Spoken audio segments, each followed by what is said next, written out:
Alhamdulillah, wa salat, wa salam ala wa rasulullah. Welcome to another day here at Sunnahfollowers, and mashallah, we have so many classes set up for everyone today. And I know that for many of you, the children are out of school for the summer. No worries, your children should be participating.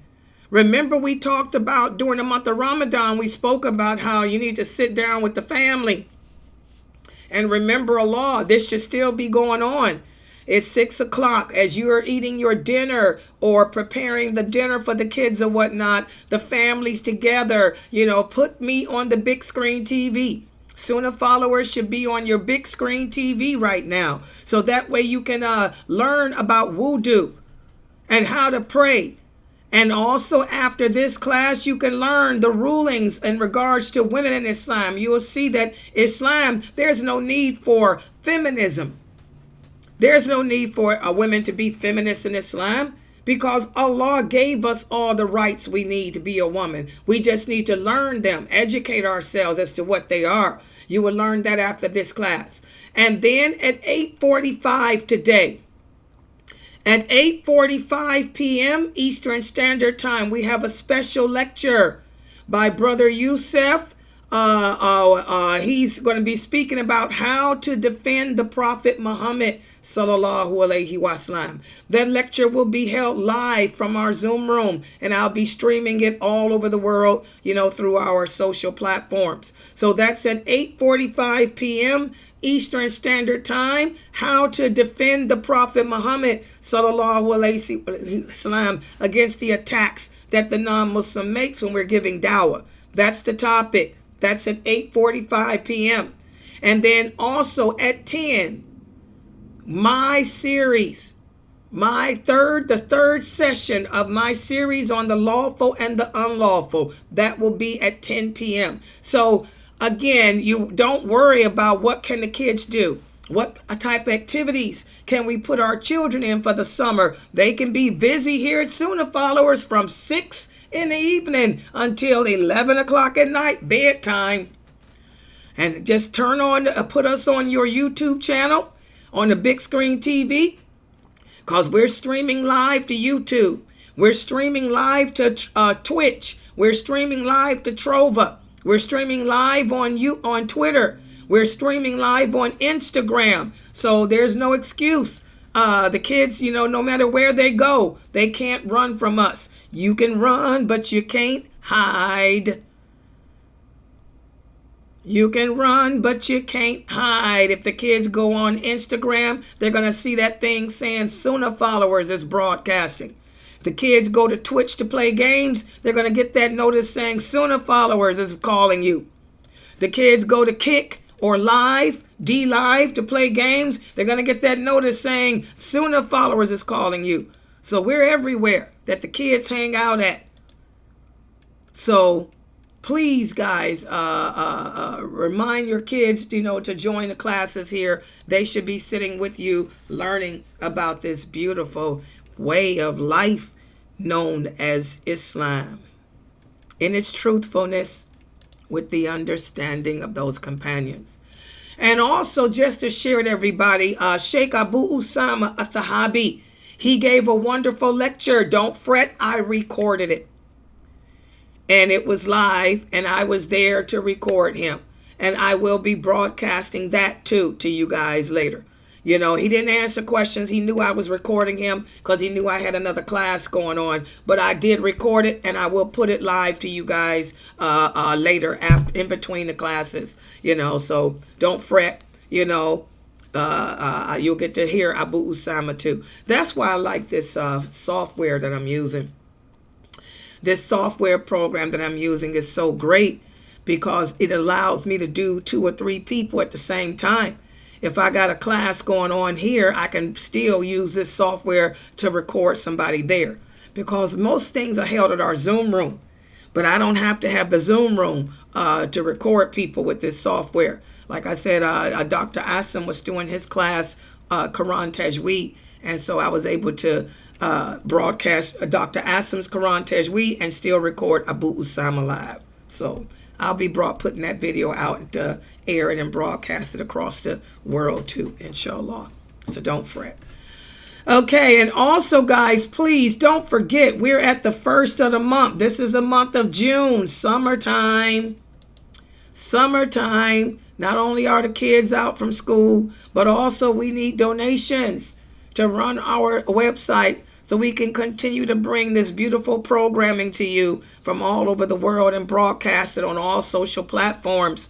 And I'm going to add some more platforms too when we get more donations, because you got to pay for them. Please scan with your phone, scan the QR code there, or you can scan it at the top of the screen where it says donate, and please donate to support this dawah effort. We are a 501c3 nonprofit organization. That means any donations you make will go to this website, and you can also write them off at the end of the year. So please feel safe knowing that your donation is going to a legitimate place, to a legitimate organization. Okay, so please support us. And I got the paperwork to prove it. I know that some of you, I got an email saying, Sister Layla, your website is on the revocation list. No, it's not. We're taking off. But as IRS put on their website, they are so backlogged. They said it's right there on the IRS website. They said if a organization's name appears on our revocation list, don't think it is, because we are backlogged. And I got the paperwork. If anybody wants to know, have the proof, you can also look on the IRS website, look up Sunnahfollowers there, and you will see that our letter is there. You click on it, says download the determination letter.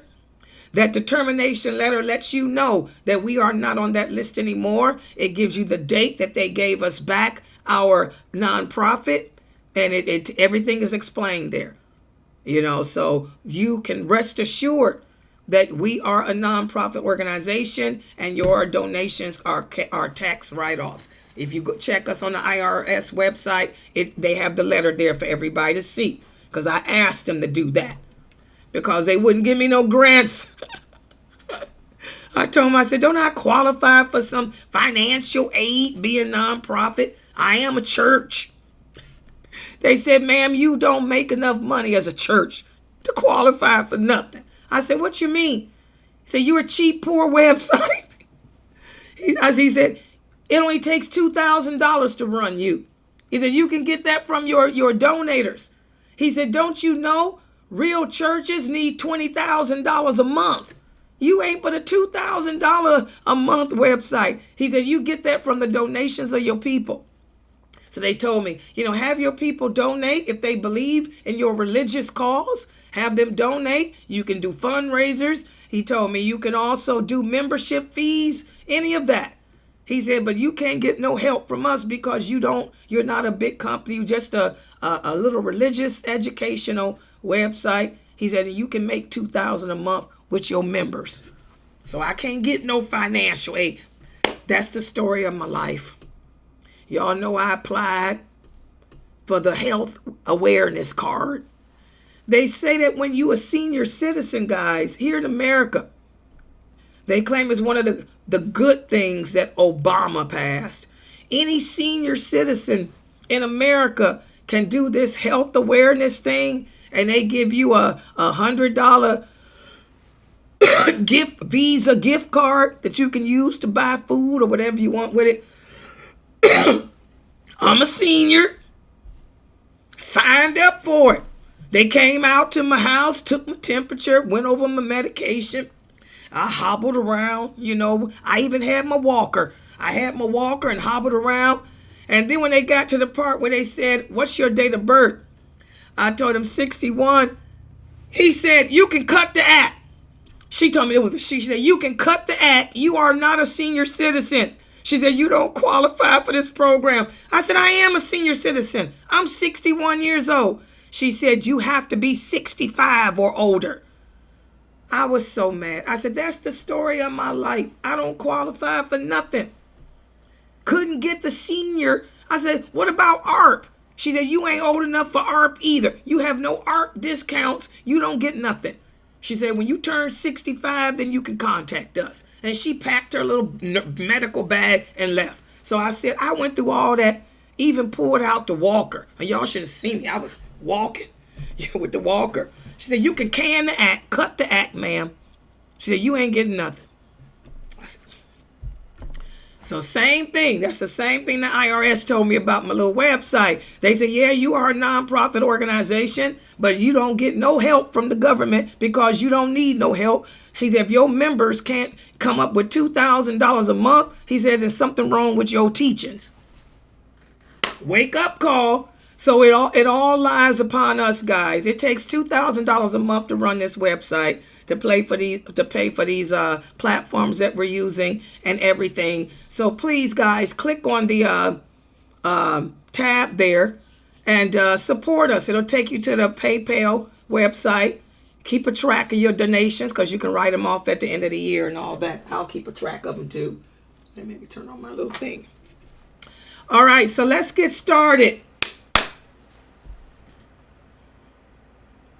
Serious note. We just completed the rules imposed by Allah and his messenger in regards to ablution. We've covered ablution from A to Z. We talked about wudu. We talked about everything we need to know about ghusl. And we even covered the subject nobody likes to talk about, menses. So today, I'm going to give you a final exam. And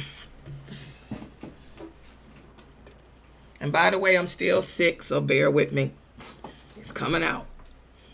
Today, I'm going to give you a final exam, and I want the children to participate too.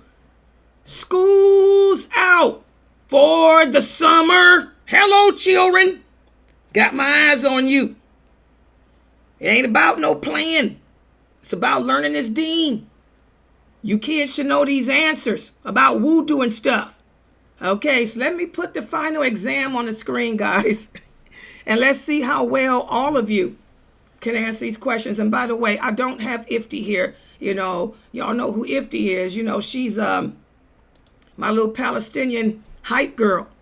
Ifti's not here today because she has to go take care of her family members, you know, so I'm going to need some help. Just y'all got to get on the mic. You know, I always miss her when she ain't here because the other people don't help me at all. But let's try to pay attention and get these answers done since Ifti's not here, our little hype girl. All right, let's put the quiz up on the screen. Let me screen share first.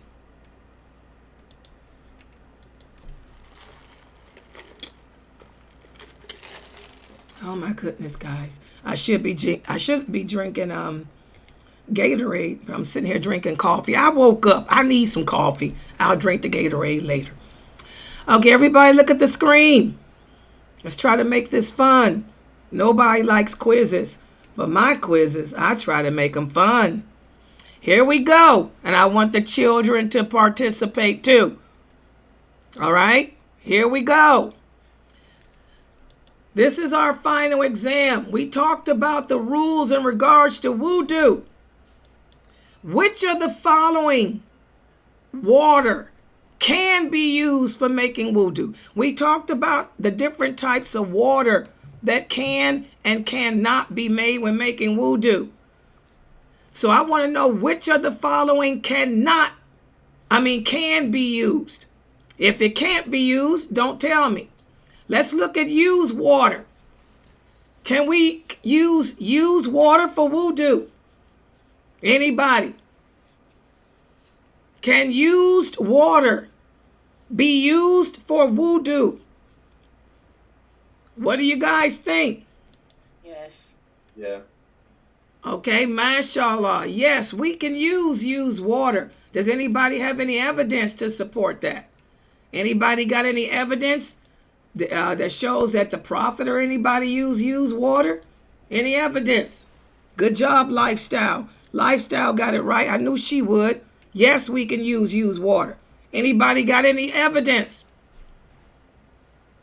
Because remember, nowadays you have to have your dalil. Nobody can think of a hadith? Go ahead.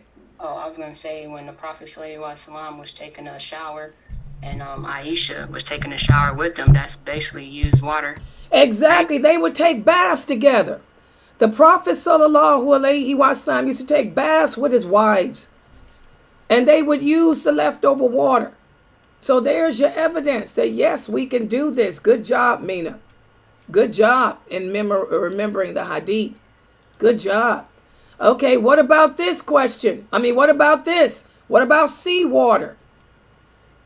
Can we use water from the sea or the ocean to make wudu with? You know, the seawater is filled with salt. Yes. Anybody disagree? She said, yes, we can use water from the sea. Does anybody disagree? Anybody got any dalil? Can y'all remember a hadith about the seawater being used by any other companions? It was, I think the companions, they were like going on a trip, and then they asked the Prophet, like, we only have like a small amount of water, and if we use that, basically like we're run out of that water. So they asked, can we use the seawater? And the Prophet said yes. Exactly. Good job, Brother Marard. MashaAllah. Brother Marard, remember that hadith? Guys, we have the hadith. There's a couple of hadiths, but he gave one of the most clear ones. The companions traveled. And they said, oh, Prophet, we only have a little bit of water with us. And if we use it to make wudu, we won't have any water to drink, because you guys know we cannot drink seawater unless we boil it, because of the salt and impurities in it. So the Prophet told him, well, use your drinking water to drink and make wudu with the water from the sea. With the water from the sea. MashaAllah. Good job, Brother Marard. So there's the evidence. And again, I love how you guys are remembering the hadiths. This is important. Why? Because we're living in the days of where the hadiths are becoming forgotten and abandoned. Okay, we got people trying to refute Bukhari as we speak and say that the Bukhari hadiths are not authentic. You guys have to be protectors of the Sunnah like I am. You have to protect it. Remember these hadiths, because people are replacing hadith with fatwa. So that's the dalil that yes, we can use water from the sea. And good job from Sister Pamela. Good job, Sister Pamela and Lifestyle. I'm proud of both of you. Alhamdulillah. Okay, let's look at the next question.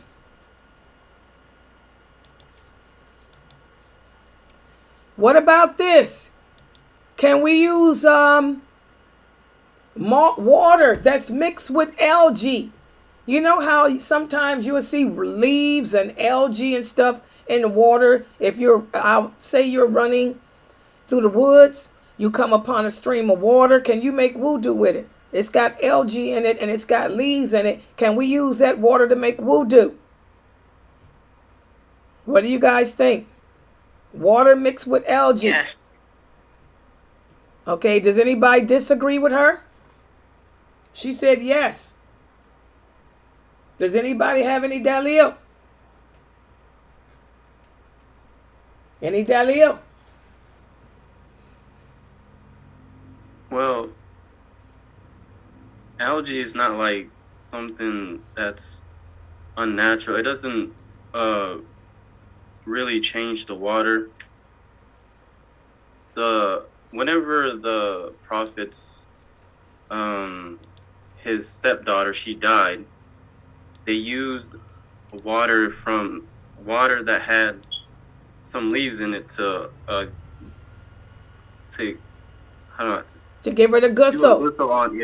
To do a ghusl on her. MashaAllah, Brother Marard, you on the roll today. That's because he read that Quran so well. Exactly, guys. Like he said, the Prophet sallallahu alaihi wasallam told us, as long as what is in it is pure, it doesn't impurify the water, and it doesn't change the fact that it is water. Now, if it was mixed with Kool-Aid, that's different. Okay? But because Kool-Aid, if I pour some Kool-Aid in the water, that's going to change it. It's no longer water. It's now Kool-Aid. But a leaf, algae, it's still water. Okay? It doesn't change the fact that it's still water. And because the algae is pure. The leaf is pure. It's real, a real substance. Whereas a Kool-Aid isn't. Lemons are not. If I put lemons, mix lemons with the water, lemons and sugar, that's not. That's lemonade. Good job.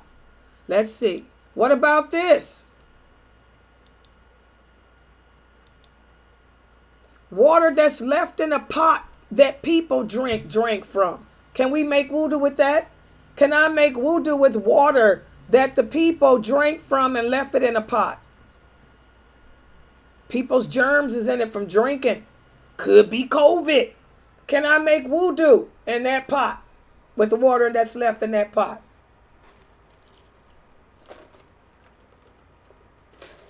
What do you guys think? I got a pot of water on the stove that I boiled. I'm going to drink from it now. After it cools off, I drank from it. And now we got to make wudu. Can we use that leftover water to make wudu? What do you guys think? Yes. Yes. Exactly. Yes, we can, guys. We can do that. And I told you guys, those days are coming back. When we have that war, when those 80 countries from the United Nations declare war against Islam, we will be back in those days. That'll be the World War III. We'll be back in those days of having to boil water. Okay? Having to use that water to not just drink from, but make wudu and bathe from too. Those days are coming. Okay, good job. What about this? What about water that's in a stream that the animals drink from?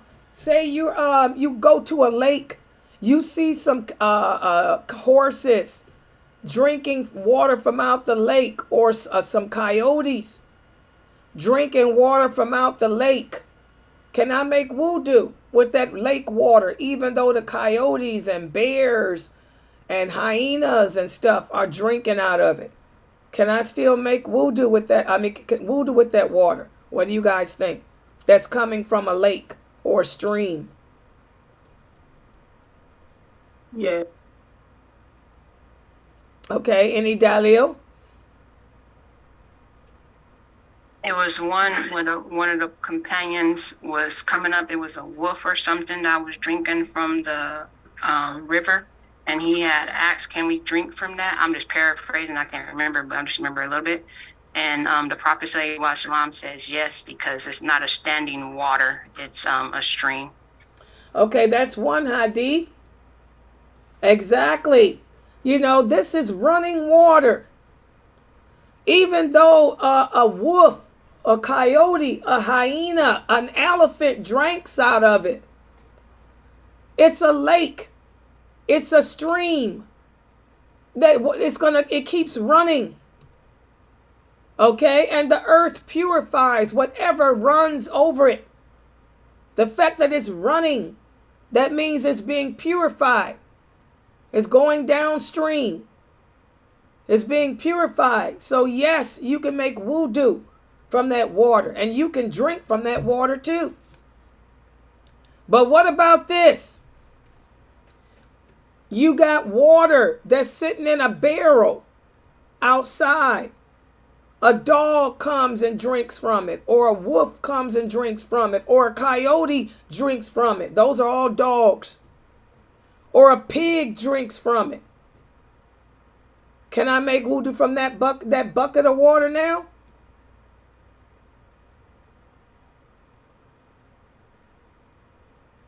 What do you guys think? No. Why not? What's the difference in the water from the bucket and the water from the lake or the stream or the river? The water in the bucket is stagnant, and the dogs and the pigs, we cannot drink in behind them. And that's what the Prophet Sunnahfollowers said. Exactly. But if it was a cat, we could, because the cats are clean and they're like our children. Okay, but yeah, I just want to know about the dog and the pig. Okay, good job. Exactly, guys. She hit it. The water that's left in a bucket or a pot, it's not moving. It's not running downstream. The earth is not purifying it. It's not moving over the earth. It's not moving over the grass, the ground, the dirt to purify it. It's just sitting in a pot. So whatever germs, whatever disease that pig has, whatever filth that dog has, whatever filth that wolf has, a wolf is a dog, a coyote is a dog, I'm sucking it into me, becoming impure, it's impurifying me. So I don't drink from it, nor do I make wudu from it, because it's not running. The earth is not cleansing it. It's just sitting in a pot. Does everybody understand the difference? A lot of Muslims get caught up on that because we don't have the intelligence to understand the difference. Good job, Rashida. Rashida, my cousin, got it. It's stagnant. Everybody got that? MashaAllah. I told you this quiz is going to cover everything that you need to know. Okay. What about this? There's water left in a barrel that a cat drank from. Can I make wudu with this water?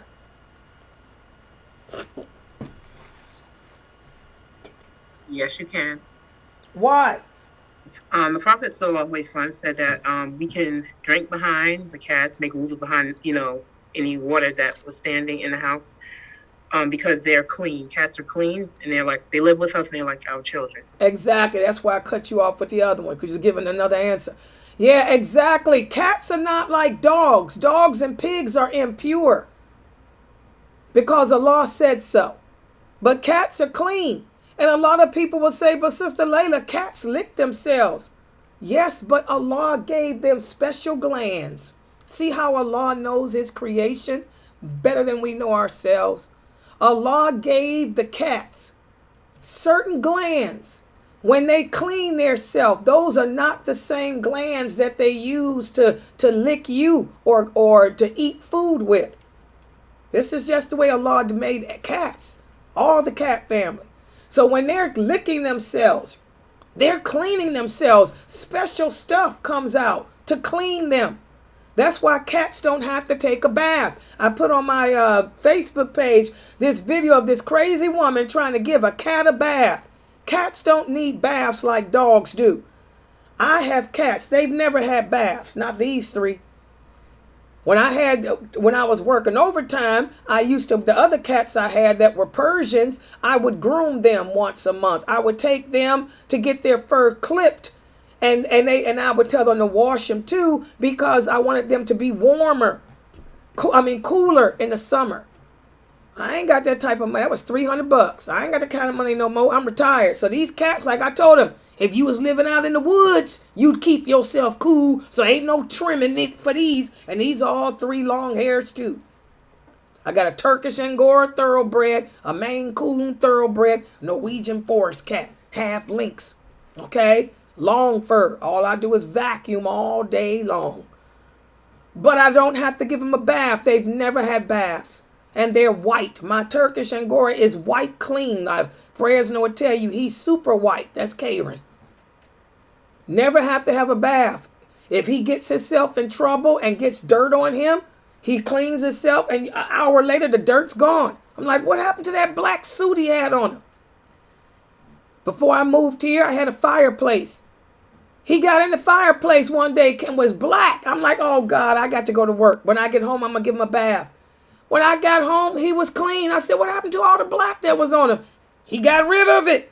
Those are the special glands cats have. Lions, tigers, they're the same way. You don't see lions and tigers taking baths. They cleanse themselves. They kill animals. They have blood all over them. 5 minutes later, the blood is gone. All right, hold on for a second, guys. Something going on here. They cleanse themselves too. Okay, they got those special glands. They can get that blood off of them when they can make a kill. So they're not like dogs or wolves. Allah created animals, and cats are clean. They are. And I love them. Y'all know I'm a cat woman. That's my kunya. People don't know. My kunya is Hurayra. Yeah, that's my kunya. People that's close to me know Hurayra. That's what Latifah and them used to call me. Okay, so mashallah, you guys did good. Which of the following water can be used for seawater? For making wudu? All of this water. So basically, all this water could be used. And mashallah, I'm so proud of you guys for this. Let's look at the next question. Oh. Okay, yeah, we got time. Which of the following is true? Everybody can see my screen. I don't have ifty. But what about anybody on YouTube, Facebook, that can take the mic that's in here? Tell me, can y'all see me? I don't want to mess up my screen. Oh, I don't have my ifty. You're fine, Sister Layla. Okay, good. Thank you. Okay, good. Because see, when I hit the screen, that's what happened. That's why I didn't want to check. If I hit the screen, it makes the thing move. Okay, which of the following is true? A baby boy that is only on breast milk, his urine does not have to be washed off if he wets on you. Is this statement true or false? What do you guys think? Is this statement true or false?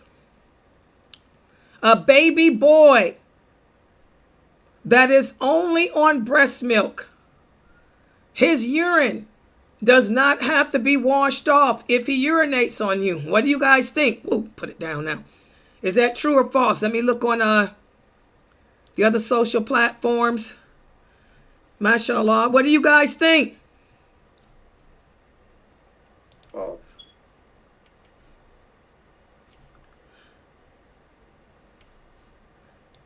Okay, wait a minute. I'm trying to get to y'all. Okay, Sister Muslima, mashallah, true. Good job. She said true. Sharmila said true. Brother Merard said false. That's a good question again, because I done got confused now doing both screens. The question was, a baby boy that is only on breast milk, his urine does not have to be washed off. Brother Merard said false. Well, that's because he's a little boy and don't know. This answer is true. It doesn't have to be washed off. Does anybody have any dalil? And why is it? Can anybody explain to Brother Merard why it is that this is true? Anyone? I remember when the Prophet ﷺ, the little boy, I believe it was the Prophet ﷺ, the little boy had peed on him, right, and he just got the cloth and wiped it off. He didn't even use a cloth. What did he do? Oh, he sprinkled water on it. There you go. He just sprinkled it. Exactly, sprinkled it. But the condition was that the boy was not eating yet. He was just drinking milk.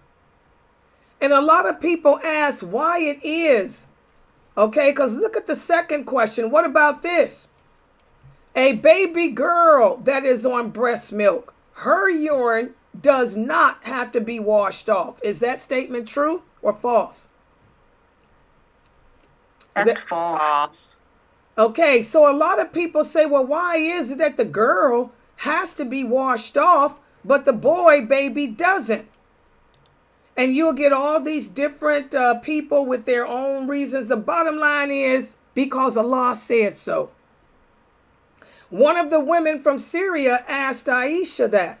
She said, Aisha, why is it that with the girl baby urinates, we have to wash it off, but with the boy baby just sprinkle? She said, because the Prophet told us that. That was it. Aisha didn't go into no Rit McCord about what the science is of America, the science of today. She said, because the Prophet told us that. That's it. Don't try to figure it out. When we try to figure out and rationalize why Allah says what he says, that's when we end up with problems, guys. We don't rationalize it. Just because Allah said it, and that's the end of it. Because you wouldn't understand why anyway. And it's not important why. Just say, I hear and I obey. Good job. Okay, what about this? Discharge in your undies requires you to make a complete ghusl. Is that statement true or false? Discharge in your undies requires you to make a complete ghusl. Is that statement true or false? What do you guys think? Any dalil? Rashida. Yes, Rashida. Dalil, Rashida. Rashida, are you working? No, I just know that that it was reported that we're supposed to just wipe the sprinkle the clean our privates with water and wipe our undies with water, but you don't have to make a ghusl. How did it come about? What happened to make you remember that? Or who asked about it? Yeah, that part I don't remember. That's okay. That's okay. We get older, we forget. Okay, young kids. Where's the dalil? Discharging your undies requires you to just to make a complete ghusl. This is false. Where's the evidence? Who got the dalil? I'm not a young kid, but the Sahabas had asked the Prophet sallallahu alaihi wasallam about the discharge, and this is for male and female in general, but they asked did he need to make ghusl, and he said no, you just make wudu when it's time to pray, and you sprinkle water on the garment. What companion asked it? I can't remember his name, I'm sorry. Okay, young kids, I want y'all Ali. Huh? Ali. Exactly. Come on, give me the hadith now. When Ali had a discharge and he asked the Prophet sallallahu alaihi wasallam, and he just said to simply wash your penis and then make wudu. Exactly. That's the hadith of Ali, guys. And the reason why it's important to remember that is because Ali is the third best person of this nation. And I told you guys, remember that hadith. Because nowadays, we got some innovators telling y'all that you got to take a ghusl. They saying that because of science and because Sheikh so-and-so, can't nobody out-trump Ali. This is a hadith from Ali, who was the fourth best of this nation. The fourth best of this nation. He suffered with whatever the men have, that stuff that you men get. And he used to discharge. He was too ashamed, too shy to ask the Prophet himself. So he had someone else ask the Prophet. And that's when the Prophet smiled and said, go back and tell my son-in-law to just simply wash his penis and make wudu. Wash his penis and make wudu. He doesn't have to take a ghusl. Exactly, Jamila. Everybody got that? That's why I want y'all to remember that. That was Ali. Because you will find some books written by innovators, and they tell you that you should take a ghusl for every prayer. And I didn't believe it until one of the sisters sent that in. And by the way, I keep telling y'all, be careful of islam.org. islam.org is a website owned by the Shiites. Sheikh Google is a Shiite. He's from one of the 12ers. Whenever you type in Google a question about Islam, you guys see it automatically takes you to islam.org. That's Shiite owned. The Shiites own that internet. Sheikh Google is one of the 12ers. And they're the ones that say take a ghusl before every prayer. So that's why it's important to remember that hadith so you can refute them. Okay, good job, everybody, on that one. Okay, let's look at the next question. What about this one? A wet dream, since it's not intentional. A wet dream, since not intentional, only requires a wudu. Is that statement true or false? Since a wet dream is not intentionally done, it only requires you to make a wudu when you wake up. Is that true or false? Guys? That's false. The Prophet sallallahu alaihi wasallam said I have to take a ghusl after the wet dreams or intercourse. Exactly. This is false, guys. Whenever, as Ibn Abbas said, whenever semen is present, it requires ghusl. That's how Ibn Abbas made it easy for the people to understand that when he was teaching Islam after the Prophet's death, because a lot of the young boys were confused of what to do. He said anything that emits semen, and semen happens as a result of any erotic dreams or erotic pleasure. If it's something that comes out of you due to excitement, he said, remember that requires ghusl. Dreams are excitement, that requires ghusl. Relations with your wife, excitement, that requires ghusl. Okay, but if it doesn't require, if it didn't occur as a result of excitement, no ghusl. That's how you can remember. I wasn't excited when this happened. I got discharged. Wasn't nothing pleasurable.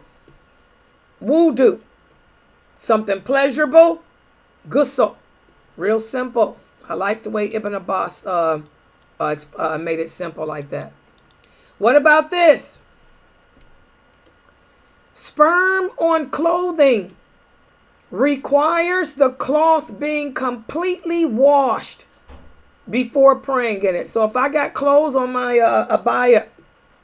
sperm on my abaya, I have to take this abaya off and completely wash it before I pray in it.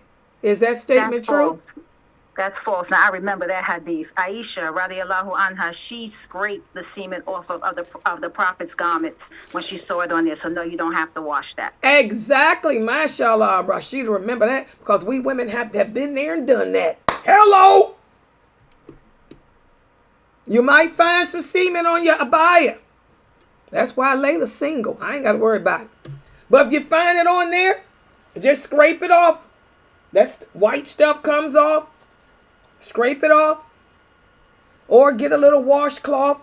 Dab it off with a little wet washcloth or white body wipes. We all carry body wipes now. At least I hope you do. One of them wet ones, body wipes. Wipe it off and keep it moving. See how easy the deen is. The deen is very, very easy, guys. We make it hard. What about this?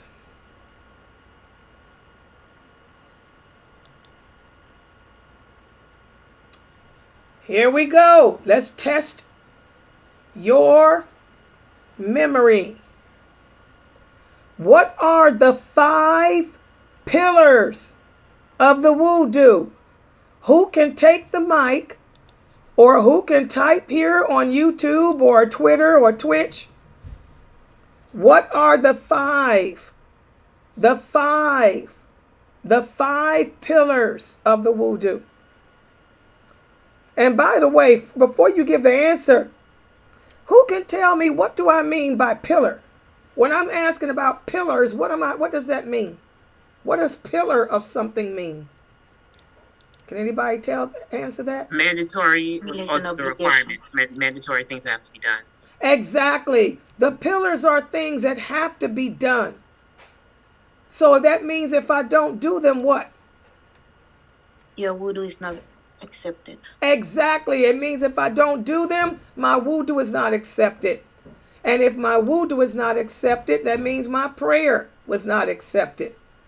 So I just wasted my time. So it's very important, guys, that we know what the pillars of the wudu are. Otherwise, your prayer is not even accepted. So, who can tell us what are the 5 pillars? And I try to make it easy for you. Good job, Sister Howard. I tried to make it easy for you. What are the 5? I made it easy by telling you 5 pillars. Let's see what we got here. Sister Lifestyle, she said, intentions, hands, arms, face, head, feet. What do y'all think about her answer? Is she right? Yes. The intentions, the hands, the arms, the face, the head, the feet. What y'all think? I'm going to say no. No. She missed one. What's wrong with her answer, Rashida and Anissa? She missed one and it wasn't in the correct order. Right. So what would you say? Me or Sister Anissa? You.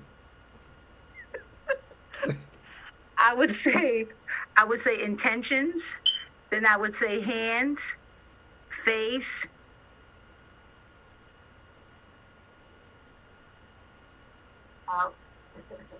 Intentions, hands, face. You said 5. Head, feet, and then it has to be in the appropriate order. Yeah, I said 5 is to try to throw y'all off. That's why I'm proud. That's why I'm sitting here grinning. Y'all didn't catch it. I didn't put the doubt in you. Okay? You got the answer right, Lifestyle. But now let's look at the order. Khadijah, she said intention, hands, face, arms. She said the head and ears are together and then your legs. Is that how we make wudu? No. What's wrong with her answer? We don't do the legs. We do the feet. Yeah, we don't do the legs, Sister Khadijah. No legs in the wudu. Okay? The wudu is not the legs. You don't have to wash your legs. Everybody got that? No legs. Let's see what else we got. This is what Jamila wrote. She said, intentions, wash your hands, arms up to elbow, face, head, and feet.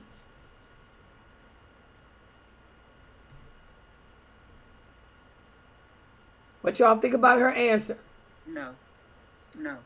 Fresno said no. What's wrong with her answer, Fresno? I don't know, but anyway, it's intentions, your hands, your face, your arms, your head, wipe over your head, then your feet. Okay. I think that's what Sakina wrote. Sakina said the intention, the hands, the face, the arms, and the feet. Is that the sequence? She left out the head. Right, she left out the head. Y'all keep leaving. That's why I'm showing. You see how we forget. And I know you all know how to make wudu. You sisters been making wudu all your life. But when we talk about it, we always forget something. But Amina Fresno, repeat your answer again. So you can hear. Give us the wudu in sequence. The pillars of the wudu in sequence. Amina Fresno, go ahead. Hands, face, arms, head, feet. Did she forget something? The intention, I didn't say that. Yeah. Oh, start over. Say it again. Yeah, your ears are part of your head. Look. Can I do this? Yes. Intention, hands, face, arms, wipe over your head, come with your ears, then your feet. How exactly. That? That's how you do the wudu in sequence. Those are the pillars. And remember, the intention is always the first pillar of anything.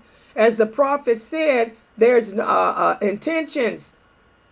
There, are always followed by actions. Okay, the simple fact that you got up and walked towards the bathroom to make wudu, that was your intention. The simple fact that you thought about, wow, it's time to pray, let me go make a wudu, that's intention. Intentions are always followed by action. So the intentions, okay, I'm looking at Sarah's answer now. Look how Sarah got it backwards. Y'all see how this is it plays with your mind? It's a mind game. She said face, hands, arms, head, feet. And she knows how to make wudu. But when we talk about it, see what it does? That's your mind. Getting it all out of order.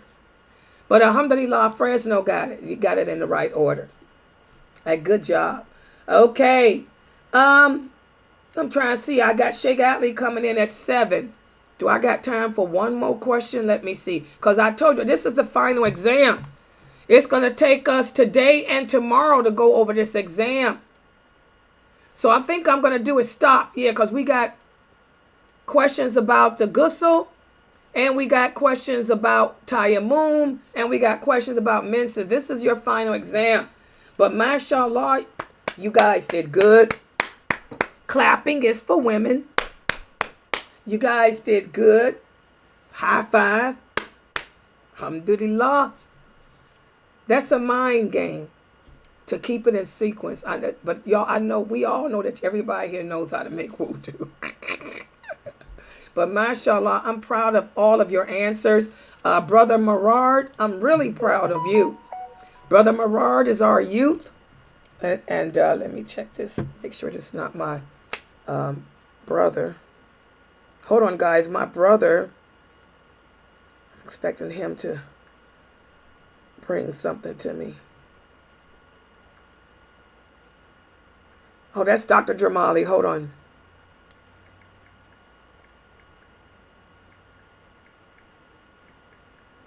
(8:45 p.m.)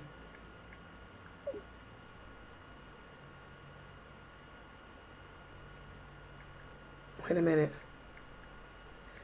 I told them you will be live at 8:45 p.m. So yeah, Dr. Jamali. Okay. And what else I got? Okay. All right. Okay, so mashallah, Brother Merard, I'm very proud of you because being young, you were able to answer all those questions about the wudu and stuff. Mashallah. This is what I'm saying. I want the Muslim youth. You guys have your kids out of school for the summer. No reason for them to be sitting at home wasting time. Get them in here. Okay. Get them in here to learn the deen, to learn about how to pray, wudu, to learn the lawful and the unlawful, to learn about the signs of the last hour, to listen to the stories of the companions from Sheikh Abu Usama, because that's going to be going on too all summer. To learn how to read the Quran in Arabic with Sheikh Atlee. There's no reason for your kids to be at home doing nothing. They can be just like Brother Merard in here learning. Alhamdulillah. All right, I'm going to stop right here. Subhanakallahumma wa bihamdika. Ashhadu an la ilaha illa anta astaghfiruka wa atubu ilayk.